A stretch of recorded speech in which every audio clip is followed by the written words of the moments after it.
Education policy के ऊपर बात करेंगे नोएडा के बीएसए धीरज कुमार जी।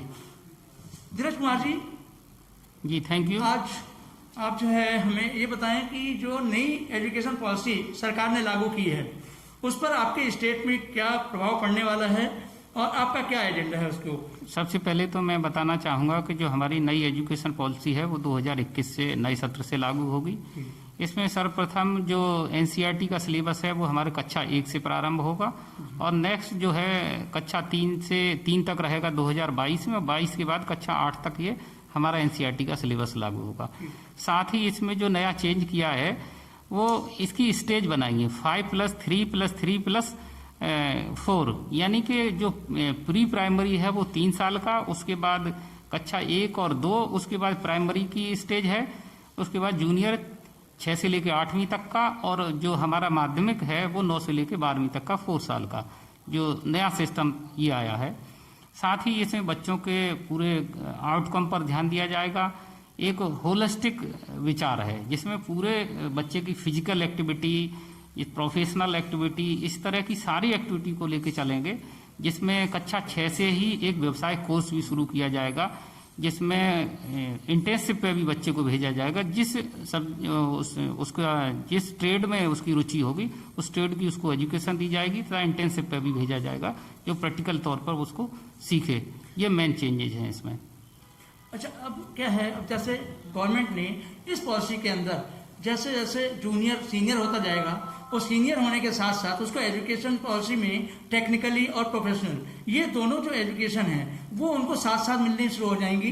तो सीनियर लेवल पे जो बड़े बड़े इंस्टीट्यूट्स हैं क्या उनके ऊपर कुछ असर पड़ने का निश्चित रूप से उनको अपनी गुणवत्ता को बढ़ाना पड़ेगा, क्योंकि जो प्राइमरी स्टेज के बाद जो जूनियर स्टेज में आएंगे तो प्रोफेशनल कोर्सों को, टेक्निकल कोर्सों को पढ़ेंगे, प्रैक्टिकल रूप से करके भी देखेंगे। तो बच्चे की जो रुचि है उसके हिसाब से उसका ट्रेड शुरू से ही निर्धारित हो जाएगा। ये रटने वाली पॉलिसी को भी खत्म किया गया है।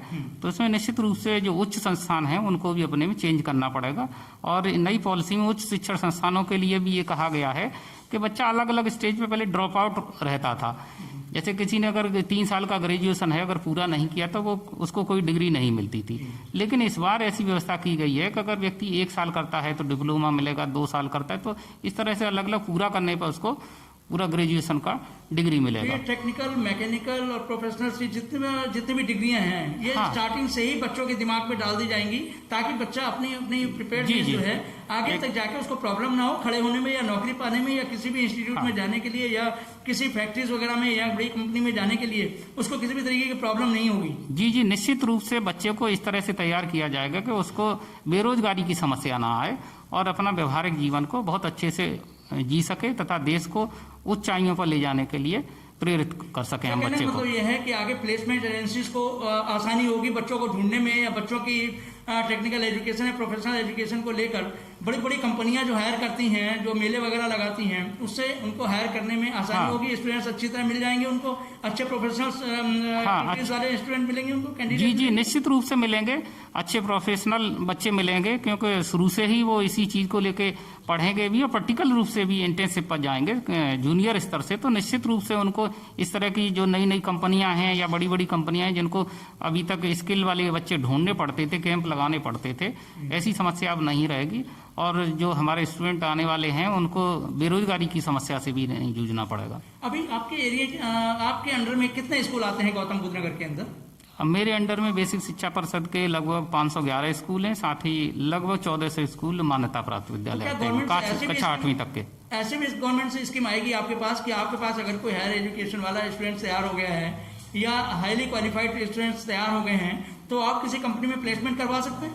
ये जो उनकी डिमांड आपकी तरफ से ये हमारे यहाँ से नहीं होगी क्योंकि हमारे यहाँ कक्षा 8वीं तक के बच्चे हैं। इसके बाद वो बच्चे माध्यमिक एजुकेशन में जाते हैं, जिला विद्यालय निरीक्षक के अंडर में आते हैं, उसके बाद हायर एजुकेशन में। तो अगर कहीं से कोई बच्चा किसी फैक्ट्री या कहीं काम करना चाहेगा तो वो 18 साल के बाद ही अनुबंध होता है या मे बी बस 14 ईयर के बाद। तो हमारे यहाँ जो बच्चा होता है वो 14 ईयर तक रहता है हमारे जो 8वीं तक की एजुकेशन, वो सीनियर लेवल की बात है। जी तो वो किसके अंडर में आएगा? DIOS? वो जिला विद्यालय निरीक्षक के अंडर में आएगा और उच्च शिक्षा अधिकारी होते हैं जो मंडल स्तर पर बैठते हैं। वो कहाँ बैठते हैं गौतम बुद्ध नगर में?